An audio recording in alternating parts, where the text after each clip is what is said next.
Assalamualaikum warahmatullahi wabarakatuh.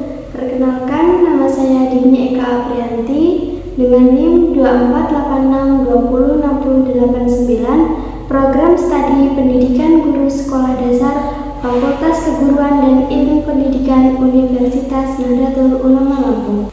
Pada kesempatan ini, saya menyajikan video pembelajaran guna memenuhi tugas akhir mata kuliah pembelajaran IPA di sekolah dasar yang diampu oleh dosen Erni Mariana SPD MPD.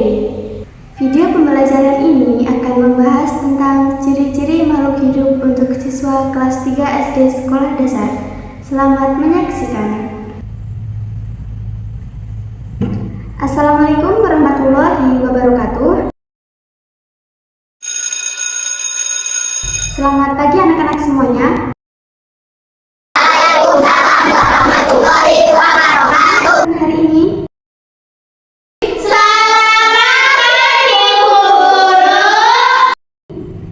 alhamdulillah semuanya sehat ya. Sebelum pembelajaran kita berdoa dulu ya. Ketua kelas silakan dipimpin doanya. Oke, dilanjut.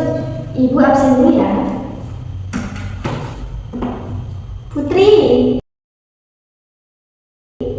hadir ya. Galang hadir. Amel Hadir, Bu. ya. Terus siapa lagi ya? Sakit. Siapa kira-kira? Oh, Bunga. Oh iya, Ibu lupa, maaf ya. Bunga, Bu. Yang sakit tadi siapa? Amel ya? Oh, oke. Nah, Amel. lanjut, Ibu mau tanya, hari ini pelajarannya apa sih? Ada yang tahu nggak? Benar, jadi hari ini pelajarannya ilmu pengetahuan alam. Coba siapa kira-kira kita hari ini mau bahas apa? Ada yang tahu nggak? Nggak ada yang bisa nebak ya? Oke, Ibu kasih tahu. Jadi hari ini kita akan membahas ciri-ciri makhluk hidup. Udah ada yang tahu belum makhluk hidup itu apa? Belum ada ya? Oke, Ibu jelasin ya. Nah, ini Ibu ada bikin apa? Belum, Bu. PPT ya. Kalian lihat di sini Ibu udah jelasin semuanya. Jadi makhluk hidup itu semua yang bisa bernapas, tumbuh, bergerak, dan membutuhkan makanan. Jadi makhluk hidup itu dia bisa bernapas, bisa bergerak, membutuhkan makanan dan air, bisa tumbuh, bisa berkembang biak, dan bisa merasakan rangsangan. Nah, untuk contohnya, ada yang tahu nggak? Nih ya, contohnya yang pertama ada manusia, yang kedua ada hewan, dan yang ketiga ada tumbuhan. Dari makhluk hidup, yang pertama ada bernapas. Jadi makhluk hidup itu semua pasti bernapas. Bernapas artinya menghirup udara dan mengeluarkan udara. Coba sekarang tarik napas pelan-pelan, lalu hembuskan. Bernapas kan? Nah, itu yang dinamakan bernapas. Terus nih, manusia bernapas menggunakan apa? Ada yang tahu nggak? Ada yang tahu? Jadi manusia bernapas menggunakan paru-paru. Udah ada yang tahu paru-paru belum? Belum ada ya? Nih, Ibu udah kasih contoh nih. Nah, jadi ini adalah contoh dari paru-paru. Tayang ya. Paru-paru itu ada di dalam dada kita. Dada kita ini ya. Jadi paru-paru itu letaknya ada di dalam dada. Nah, seperti itu contohnya paru-paru. Terus ada yang tahu nggak ikan itu kenapa bisa hidup di dalam air? Kan dia sama-sama bernapas kayak kita. Ada yang tahu nggak? Nggak ada yang tahu. Karena ikan itu bernapasnya tidak menggunakan paru-paru, melainkan menggunakan insang. Udah ada yang tahu belum insang itu bentuknya seperti apa? Terus letaknya di mana? Udah ada yang tahu? Belum tahu ya? Nah, jadi Ibu kasih tahu. Ini ada satu video ikan. Nih, kalian lihat, coba kalian lihat nih, yang dekat sirip ikan ini. Ini kan yang gerak-gerak ini ya. Nih, kalau dia bergerak, yang dekat matanya ini pasti juga ikutan bergerak. Nah, letaknya insang itu ada di dalam ini, kepalanya dia ini. Kalau dibuka, nah gambarnya kan seperti ini. Jadi ini yang dinamakan insang. Kalau selain insan sama paru-paru, ada lagi nggak hewan atau manusia yang bernapas menggunakan selain itu? Kalau manusia udah pasti nggak ada ya, karena semua manusia itu bernapas menggunakan paru-paru. Kalau hewan lah, ada yang tahu nggak? Selain menggunakan insan, dia bernapas menggunakan apa? Nah, ada beberapa hewan yang bernapas menggunakan kulit. Contohnya adalah katak. Coba kalian lihat nih di gambar. Di bagian bawah kepala katak itu kan kayak kulitnya bergerak kan. Nah, jadi yang gerak-gerak di bawah kepala ini itu dia cara bernapasnya seperti itu ya. Kayak apa sih? Kembut-kembut gitu. Nih, coba kalian perhatiin lagi nih. Pasti gerak kan di bawah kepalanya? Tuh. Jadi katak itu bernapas menggunakan kulit. Selain katak, apa lagi yang bernapas menggunakan kulit? Ada ular, ada cacing. Ya intinya hewan-hewan yang melata lah, yaitu bernapas menggunakan kulit. Selanjutnya tumbuhan. Tumbuhan ada yang tahu nggak dia bernapas menggunakan apa? Nggak ada yang tahu. Jadi tumbuhan itu bernapas menggunakan daun dan batangnya. Dia itu bernapasnya nggak kelihatan. Soalnya dia ada di dalam daun ini sama ada di dalam batangnya. Nah, selanjutnya yang kedua, ciri-cirinya ada bergerak. Jadi makhluk hidup itu bergerak.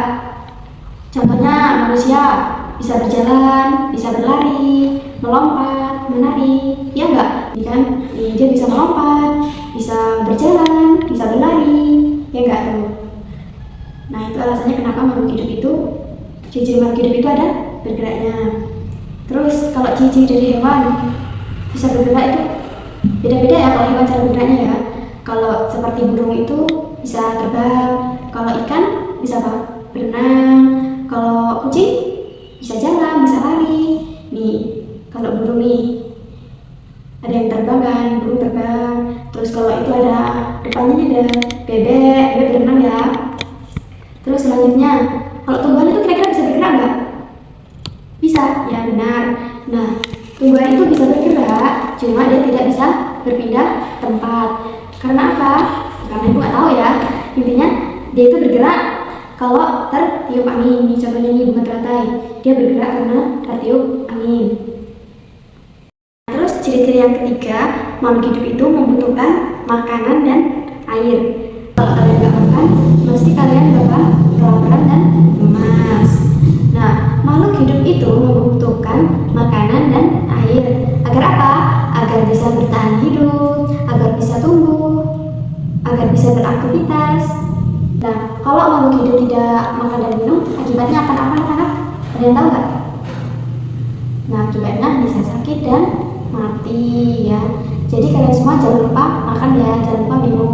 Kalau kalian lupa makan dan minum, akibatnya bisa sakit. Kalau tumbuhan bisa mati ya. Nah, ciri-ciri yang keempat, ada makhluk hidup tumbuh dan berkembang. Makhluk hidup itu mereka tidak langsung tumbuh besar ya. Jadi ada prosesnya, ada tahapnya. Jadi kalian itu nantinya akan menghadapi fase-fase ini ya. Nah, untuk sekarang kalian dari nomor 5. Nanti beberapa tahun ke depan kalian akan berada di fase nomor 12 ini. Nah, selain manusia, hewan bisa berkembang, bisa tumbuh dan berkembang enggak? Pasti bisa ya. Nih contohnya nih, kayak ayam dari fase telur, terus ini dirami sama induknya ya. Nanti jadinya akan jadi anak ayam. Setelah jadi anak ayam, nanti mereka akan jadi ayam yang kecil-kecil itu loh, yang sedang-sedang itu.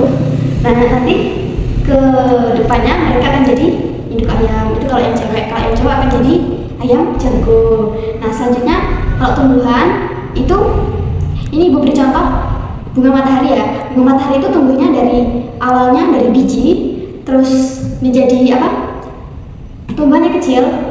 Nanti secara bertahap bunga itu akan menjadi besar. Nah, di fase terakhirnya mereka akan berbunga. Nah, pertumbuhan itu membuat tubuh hewan atau tubuh manusia itu akan menjadi lebih besar, menjadi lebih tinggi, dan menjadi lebih kuat. Itu tandanya bahwa sesuatu adalah makhluk hidup. Karena apa? Karena mereka tumbuh dan berkembang. Oke, Selanjutnya ciri-ciri nomor 5 itu adalah makhluk hidup berkembang biak. Jadi makhluk hidup itu bisa berkembang biak. Nah, berkembang biak itu artinya memiliki keturunan atau anak. Tujuannya apa? Yang tahu nggak? Agar tetap tidak punah, ya, agar tidak punah, agar tetap ada. Jadi biar kayak kalian itu tidak punah. Nanti kedepannya ada yang meneruskan, ada penerusnya. Contohnya kayak manusia. Nih ya, contohnya ada ibu-ibu habis melahirkan ini, melahirkan anaknya. Ini yang namanya berkembang biak. Nah, kalau hewan seperti kucing, sapi, anjing, kelinci, ada yang tahu nggak itu cara berkembang biaknya apa? Sama, mereka cara berkembang biaknya dengan cara melahirkan. Ini kayak kucing ya, kucing ini sama aja kayak manusia, mereka berkembang biaknya dengan cara melahirkan. Kalau ayam, ada yang tahu nggak cara berkembang biaknya dengan apa? Dengan cara bertelur kayak yang tadi. Nih, mereka bertelur, habis itu diramin, jadinya anak ayam, bener nggak? Nah, terus kalau tumbuhan, ada yang tahu nggak cara berkembang biaknya gimana? Nah, mereka itu cara berkembang biaknya dengan cara biji, tunas, atau stek. Kalau biji itu contohnya kayak bunga matahari tadi. Ini kan dia bunganya ini kalau udah kering jadinya biji. Nah, biji itu kalau ditanam lagi bisa jadi bunga matahari lagi. Kalau contohnya tunas itu kayak bambu, terus pisang. Itu kan nanti di bagian yang udah tua itu sebenarnya nanti ada tumasnya. Kalau di stek itu kayak bunga kertas atau pohon-pohon apa gitu, dia letaknya di bagian batangnya ya, batang pohon itu. Nah, udah paham kan? Udah ya. Nah, selanjutnya ciri-ciri makhluk hidup yang keenam yaitu peka terhadap rangsangan. Jadi makhluk hidup itu bisa merasakan rangsangan dari lingkungan. Rangsangannya bisa berupa cahaya, suara, dan sentuhan. Kalau misal nih kayak ini ya, foto ini, anak ini menutup mata karena apa? Kalian tahu nggak? Karena ada sinar matahari. Kayak kalian kalau main di luar kepanasan gitu ya, pasti kalian bakal merem. Nah, itu yang dinamakan rangsangan. Kalau dari segi suara, misal kayak lagi dengerin sound horeg ya, kalau kedeketan pasti kalian bakal tutup telinga kan? Karena nggak kuat kelama-lamaan dengerin kerasnya suara itu. Nah, kalau dari segi sentuhan, mungkin kalau kalian kritikin teman kalian itu kan pasti kalian nggak bisa kan? Nah, itu namanya rangsangan. Kalau dari contoh dari tanaman, ada yang tahu nggak?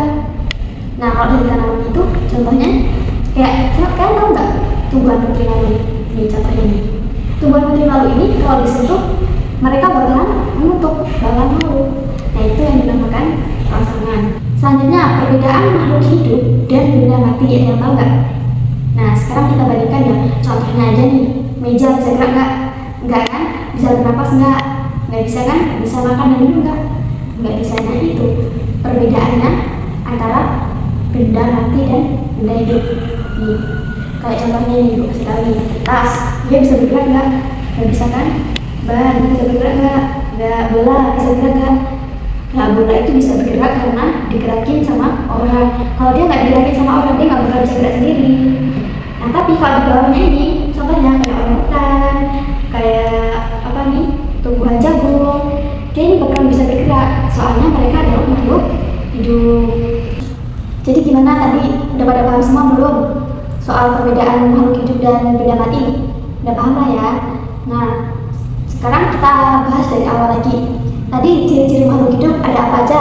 Yang pertama, bernafas, ya benar. Terus bergerak, terus membutuhkan makanan dan air, terus tumbuh dan berkembang biak, peka terhadap rangsangan. Udah paham semuanya? Tadi? Oke, pinter. Nah, sebelum ibu tutup, ibu mau kasih tugas dulu ya. Ini dikerjakan besok dikumpul. Soalnya nggak susah kalau cuma 2 soal buat PR namanya besok. Nah, dulu soalnya ya. Gimana? Diselesaikan soalnya? Oke, kita cukupkan pembelajaran hari ini. Jangan lupa PR-nya dikerjakan, besok dikumpul. Tangan di atas meja, silakan keduanya disiapkan, kita pulang. Nah, silakan keduanya disiapkan. Doa selesai. Yes. Cukupkan, ibu akhiri. Wassalamualaikum warahmatullahi wabarakatuh. Inilah video pembelajaran yang dapat saya sampaikan. Atas perhatiannya saya ucapkan terima kasih. Saya akhiri. Wassalamualaikum warahmatullahi wabarakatuh.